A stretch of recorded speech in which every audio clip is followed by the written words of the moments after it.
Hi friends, இன்றைக்கி என்ன video நம்ம பார்க்க போகிறோம்னா, இது நேத்தி விலாகோட கண்டினியூ வீடியோ தான் நான் இன்றைக்கி ஷேர் பண்ணியிருக்கிறேன். Birthday vlog part 2. நேற்று பார்க்காதவங்க வந்து செக் பண்ணி பாருங்கள். இந்த 2 நாள் விலாகும் சேர்த்து ஒரே நாளில் வந்து போடலான்னு தான். வீடியோ ரொம்ப லென்த்தியாக வந்து போகும், பார்க்குறவங்களுக்கும் ரொம்ப போர் அடிக்குங்கிறனால தான் நான் அந்த 2 பார்ட்டை வந்து போடுறேன்.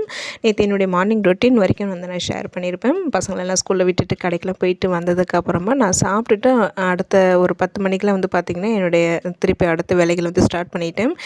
காலையில் ஒரு 10 மணிலேருந்து நைட் வரைக்கும் என்னுடைய வேலைகள் எப்படி போயிட்டு இருந்தது தான் இந்த வீடியோவில் நம்ம பார்க்க போகிறோம். இல்லை என்னுடைய ஹஸ்பண்டு எனக்கு பண்ண சர்ப்ரைஸும் இதில் வந்து நான் ஷேர் பண்ணியிருக்கிறேன். இந்த டே ஃபுல்லாகவே ரொம்ப ரொம்ப ஹாப்பியாக வந்து போச்சு.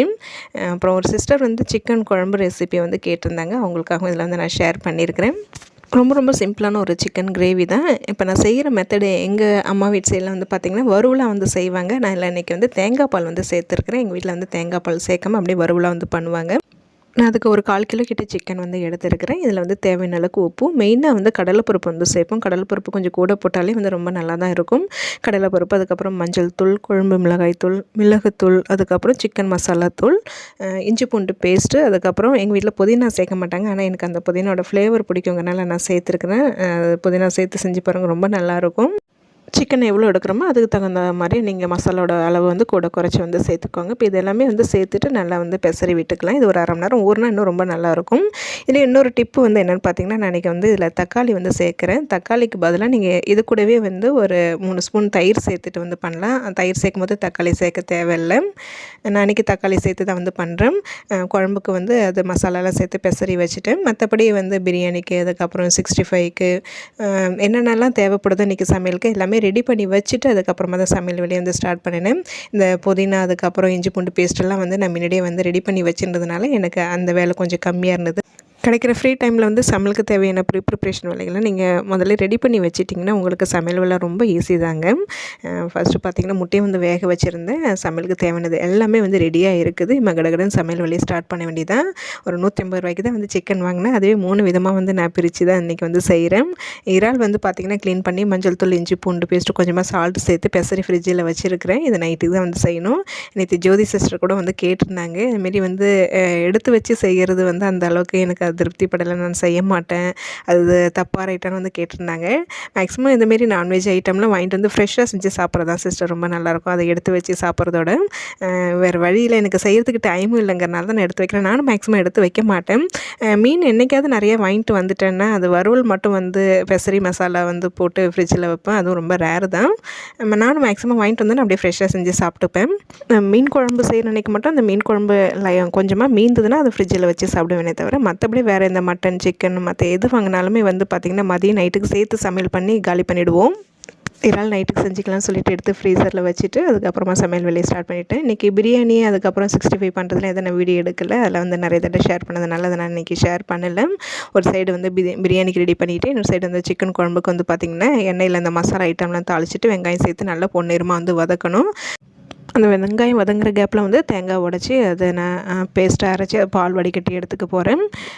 தேங்காய் விழுதாக சேர்த்தோம்னா கிரேவி கொஞ்சம் அதிகமாக வந்துடும், அப்புறம் செலவாகாது. அப்படிங்கிறனால நான் பாலாக தான் வந்து சேர்த்துக்க போகிறேன். தேங்காய் கூட கொஞ்சமாக சோம்பு சேர்த்து வந்து அரைச்சிக்கணும். அரைச்சிட்டு தான் வடிகட்டிட்டு பால் எடுத்துக்க போகிறேன். இது ஆல்ரெடி வந்து பார்த்திங்கன்னா மிக்ஸி ஜாரில் வந்து பிரியாணிக்கும் இந்த கிரேவிக்கும் தக்காளி அரைச்சது தான். அது கழுவாமல் அப்படியே அதிலே தான் சேர்த்து அரைச்சிக்கிட்டேன். வெங்காயம் வந்து பார்த்திங்கன்னா நல்லா பொன்னிறமாக வதங்கிடுச்சு. இப்போ இதில் வந்து ஒரு 1.5 தக்காளி அளவுக்கு வந்து விழுது வந்து சேர்த்துருக்குறேன். இதையும் சேர்த்துட்டு கொஞ்சம் எண்ணெய் பிரிஞ்சு வர அளவுக்கு வந்து நல்லா வதக்கிக்கலாம். இந்த தக்காளி விழுது நல்லா வந்து வதங்கினதுக்கு அப்புறமா நம்ம பெசரி வச்சுருக்கோம் இல்லைங்களா சிக்கன், அது வந்து இதை வந்து சேர்த்துக்கலாம். பார்த்திங்கன்னா ட்ரைபாட் வந்து லைட்டாக வந்து உடஞ்சிருக்குது. ஃபோனை வந்து அதில் சரியாக வந்து செட் பண்ணிவிட்டு வீடியோ எடுக்கிறது ரொம்ப கஷ்டமாக இருக்கிறனால அப்பப்போ ஃபோனை கையில் எடுத்துகிட்டு தான் இந்த வீடியோ எடுத்துகிட்டு இருந்தேன். அது உங்களுக்கு ஒரு மாதிரி ஷேக் ஆகிட்டு வந்துட்டுருக்குது, கொஞ்சம் அட்ஜஸ்ட் பண்ணிக்கோங்க. சிக்கன் வந்து சேர்த்துட்டு நல்லா வந்து பிரட்டி விட்டுக்கலாம். தண்ணி வந்து இதை ஒரு 5 நிமிஷம் வதங்கினதுக்கு அப்புறமா தேவையான அளவுக்கு வந்து தண்ணி சேர்த்துப்போம். இப்போ இதில் ஒரு சின்ன டிப் வந்து சொல்கிற பாருங்கள். இப்போ நம்ம இந்த சிக்கன் வதங்கிட்டு இருக்கும்போது தண்ணிலாம் சேர்க்கவே தேவையில்லை. இது அப்படியே லோ ஃப்ளேம்லேயே வச்சு மூடி வச்சு நல்லா இது வறுவலாக பண்ணி வந்து எடுத்துக்கலாங்க. ரொம்ப நல்லாயிருக்கும். ரச சாதத்துக்கெலாம் சூப்பராக இருக்கும். இதுக்கு தேங்காய் கூட சேர்க்க தேவையில்லை.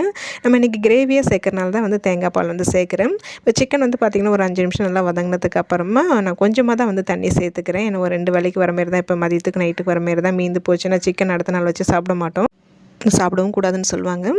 பார்த்திங்கன்னா தேவையான அளவுக்கு வந்து தண்ணி சேர்த்துருக்குறேன். இப்போ இதை வந்து நல்லா வந்து அந்த மசாலோட பச்சையோடலாம் போய் நல்லா வந்து கொதித்து கொஞ்சம் லைட்டாக சுண்டி வந்ததுக்கப்புறமா தான் கடைசியாக தேங்காய் பால் சேர்த்துட்டு வந்து நம்ம ஒரு கொதி வந்ததுக்கப்புறமா இறக்கிட வேண்டியது மல்லித்தழையை சேர்த்துட்டு அந்த கேப்பில் கேரட் ஆனியன் ரைத்தாவும் ரெடி பண்ணிவிட்டேன். அதில் கொஞ்சம் ஃப்ளேவருக்காக புதினா மல்லி சேர்த்துருக்குறேன்.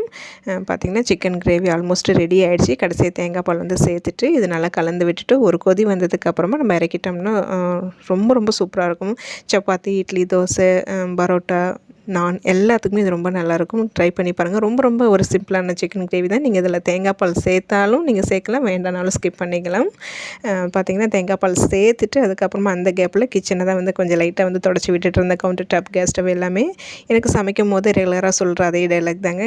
கவுண்டர் டாப், கேஸ் ஸ்டவ் எல்லாமே எனக்கு கொஞ்சம் பார்க்க வந்து நல்லா இருக்கணும்னு விருப்பப்படுவேன். அதனால தான் வந்து சமைக்கும் போதே வந்து நான் தொடச்சி விட்டுக்கிட்டே இருப்பேன். அப்போ தாங்க சமைக்கும் போது கிச்சன் பார்க்கவும் அழகாக வந்து இருக்கும். கிச்சனில் வந்து நான் சமையல் வேலை முடிச்சுட்டு வெளியில் வரும்போது நம்ம இந்த கிச்சனில் சமைச்சோமாங்கிற மாரி வந்து எனக்கு தெரியக்கூடாது. ஏன்னா அந்தளவுக்கு வந்து எனக்கு நீட் பண்ணிட்டு வரணும். நான் அதை தான் எப்போதுமே ஃபாலோ பண்ணுவேன்.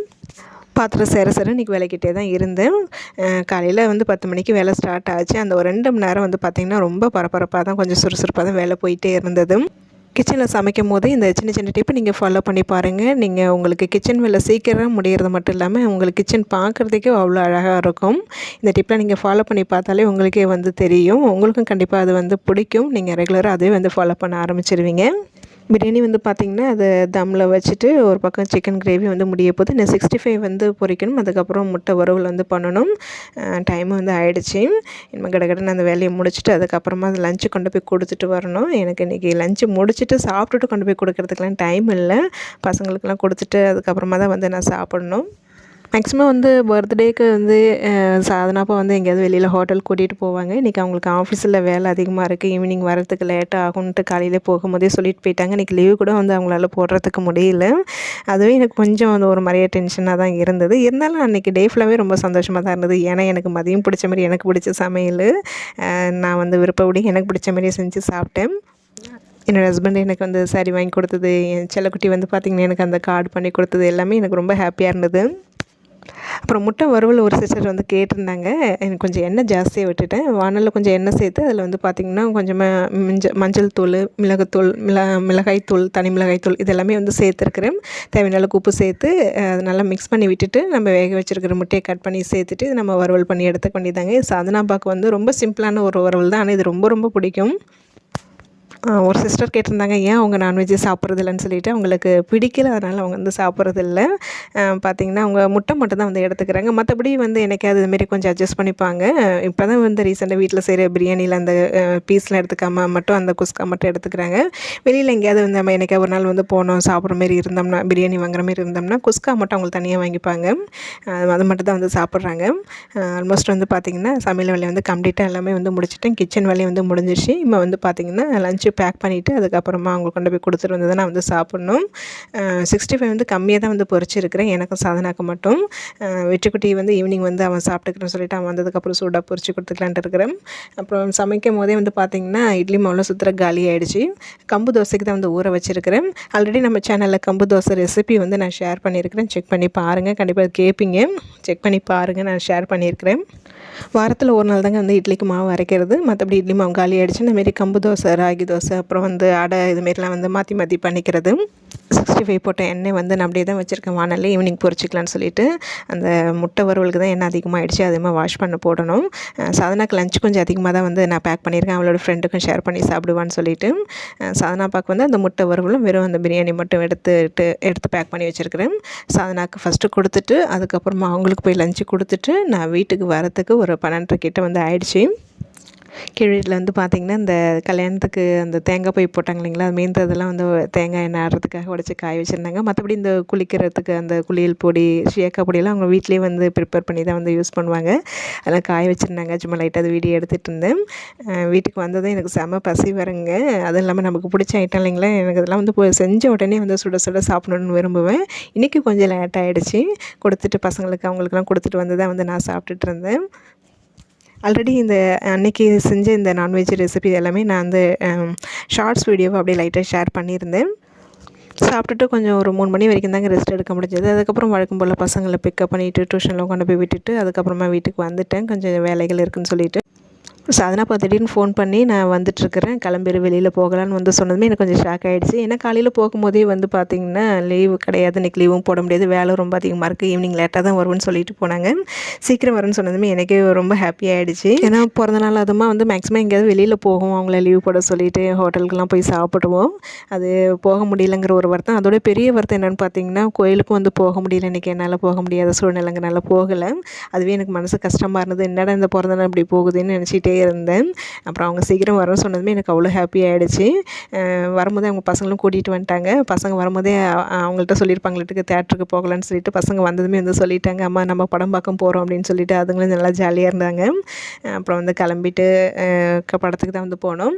அப்புறம் நான் கிளம்பும்போது இந்த செயின் போடும்போது டக்குன்னு ஞாபகம் வந்தது. ஒரு சிஸ்டர் வந்து கமெண்ட் பண்ணியிருந்தாங்க, விலாகில் வந்து பார்த்துட்டு செயின் புதுசாக இருக்குதுன்னு சொல்லி கேட்டிருந்தாங்க.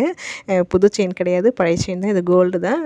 இது சாதனா பிறந்தப்போ எங்கள் வீட்டில் வந்து போட்ட செயின். அந்த டாலர் வந்து பார்த்திங்கன்னா கல்யாணத்துக்கு வந்து இந்த பட்டம்லாம் வந்து கட்டுவாங்க இல்லைங்களா, எனக்கு எங்கள் சைட்லேருந்து யாரோ ஒருத்தங்க பட்டம் கட்டியிருந்தாங்க. அந்த காசு தான் வந்து நான் இதில் டாலராக வந்து போட்டிருக்கிறேன். எனக்கு அது டாலராக போட்டுக்கிறதுக்கு ரொம்ப பிடிக்கும். அதுதான் வந்து போட்டிருந்தேன். அது செயின் போடும்போது டக்குன்னு அவங்க கேட்ட அந்த கமெண்ட் ஞாபகம் வந்தது. அதனால தான் இதில் ஷேர் பண்ணியிருக்கேன். இது என்னோடய ஹஸ்பண்ட் என்னோடய பர்த்டேக்கு எடுத்து கொடுத்த சாரீ. வியர் பண்ணியிருக்கேன், எப்படி இருக்குன்னு வந்து சொல்லுங்கள். எனக்கு ரொம்ப பிடிச்சிருந்தது. கட்டுறதுக்கும் அவ்வளோ கம்ஃபர்டபுளாக வந்து இருந்தது. என்ன ஒன்று, அந்த ஃப்ளிட் வச்சு கட்டும்போது அந்த மயில் டிசைன் வந்து தெரியல ஃபுல்லாக, அதுதான் கொஞ்சம் ஒரு மாதிரியே இருந்தது. மற்றபடி வந்து எனக்கு ரொம்ப பிடிச்சிருந்தது அவங்க எடுத்து கொடுத்த சாரீ. நேராக வந்து தேட்டருக்கு தான் வந்துடணும். பக்கத்தில் ஒரு 20 நிமிஷம் தான் ட்ராவல் வந்தோம். விடாமுயற்சி படம் தான் பார்க்குறதுக்கு வந்தோம். அங்கே வந்து வெயிட் பண்ணிகிட்டு இருக்கும்போது என்னோடய மாமியார் வந்து கால் பண்ணி பேசிகிட்டு இருந்தாங்க, விஷ் பண்ணிகிட்டு இருந்தாங்க. அவங்களுக்கு என்னோடய பர்த்டேலாம் வந்து தெரியாதுங்க. என்னுடைய கொழுந்தனார் ஃபோன் பண்ணி வந்து சொல்லியிருப்பாங்களாட்டுக்கு. அப்புறம் உடனே எனக்கு கால் பண்ணி பேசினாங்க. கூட்டமே கிடையாதுங்க. ஏன்னா படம் வந்து ஒரு 10 நாளைக்கு மேலே ஆயிருக்கும்னு நினைக்கிறேன், எனக்கு சரியாக ஞாபகம் இல்லை. சுத்தமாக கூட்டமே இல்லை. அதுவும் வீக் டேஸ் இல்லைங்களா, யாருமே ஒரு 20லேருந்து 25 பேர்கிட்ட தான் வந்து இருப்பாங்க. படம் பார்க்குறதுக்கு வந்தோம். உண்மையிலே நான் எதிர்பார்க்கல இன்றைக்கி வந்து தேட்டருக்கு வந்து படம் பார்ப்பேன்னு சொல்லிட்டு. திடீர் சர்ப்ரைஸ் தான் என் சாதனாப்பா பண்ணது. எனக்கு ரொம்ப ரொம்ப ஹாப்பியாக இருந்தது. படம்லாம் முடிச்சுட்டு அதுக்கப்புறமா நேராக வந்து பார்த்திங்கன்னா ஒரு சின்ன ரோட் சைடு இருக்கிற ஒரு ஹோட்டலுக்கு தான் வந்துடணும். இங்கே வரணும்னு சொல்லிட்டு ரொம்ப நாளாக சாதனாப்பட்ட சொல்லிகிட்டே இருப்பேன். இது வரைக்கும் இங்கே வந்ததில்லை. கரெக்டாக எனக்கு அங்கே கூட்டிகிட்டு வந்திருந்தாங்க. ஏன்னா மதியம் சாப்பிட்டதே கொஞ்சம் ஹெவியாக இருந்தது, சாப்பிடணுன்னே இல்லை யாருக்குமே. பசங்களும் ஈவினிங் வந்து கொஞ்சம் பிரியாணி சாப்பிட்டு 65லாம் வந்து போட்டு கொடுத்தா சாப்பிட்டுட்டு தான் வந்தாங்க. அவங்களும் சாப்பாடு நைட்டு எதுவும் வேணான்ட்டாங்க. சரி ஆளுக்கு வந்து ஒரு ஜூஸ் குடிச்சிட்டு அதுக்கப்புறமா ப்ரெட் ஆம்லேட் வந்து சொல்லியிருந்தாங்க, எல்லாம் ஷேர் பண்ணி வந்து சாப்பிட்டுக்கிட்டோம். எனக்கு எதுவும் வேணாம், எனக்கு டீ மட்டும் இருந்தால் போதும்னு சொல்லிட்டு நான் டீ மட்டும் தான் வாங்கி வந்து குடித்தேன். எனக்கு இங்கே ரொம்ப நாளாக வரணும்னு நினச்சிட்டு இருந்தது. என் பிறந்தநாள் அதுமா சாதனா அப்போ இங்கே கூட்டிகிட்டு வந்தது. எனக்கு இதுவும் இன்னும் ரொம்ப ஹாப்பியாக இருந்தது. தேட்டர்லேருந்து கிளம்பும்போது நேராக வீட்டுக்கு போயிடலாம், பால் வாங்கிட்டு வீட்டுக்கு போயிட்டு ஆளுக்கு ஒரு காஃபி மட்டும் போட்டு குடிச்சிட்டு படுக்கலாங்கிற பிளானில் தான் பேசிக்கிட்டே வந்தோம். ஆனால் திடீர்னு இங்கே கூட்டிகிட்டு வருவாங்கன்ட்டு நான் எதிர்பார்க்கவே இல்லை. பிறந்தநாள் அதுமா வந்து அந்த சாரீ சர்ப்ரைஸ் தான் கொஞ்சம் சொதப்பிடுச்சுன்னு சொல்லிட்டு இந்த 2 சர்ப்ரைஸும் பண்ணது எனக்கு ரொம்ப ரொம்ப ஹாப்பியாக இருந்தது. இந்த வருஷம் என்னுடைய பர்த்டே வந்து ரொம்ப ரொம்ப ஹாப்பியாக வந்து போச்சுங்க. இன்னும் வர கோயிலுக்கு வந்து போக முடியலைங்கிறது அது ஒரு வருத்தமே தவிர மற்றபடி ரொம்ப ஹாப்பியாக போச்சு இந்த டே ஃபுல்லாகவே. இதை தான் நான் இன்றைக்கி ஷேர் பண்ணியிருக்கிறேன். கண்டிப்பாக உங்களுக்கும் இது வந்து பிடிச்சிருக்குன்னு நினைக்கிறேன். வீடியோ பிடிச்சிருந்தால் லைக் பண்ணுங்கள். கண்டிப்பாக நம்ம சேனலையும் வந்து சப்ஸ்கிரைப் பண்ணிக்கோங்க. நாளைக்கு இன்னொரு வீடியோவில் வந்து பார்க்கலாம். பாய்.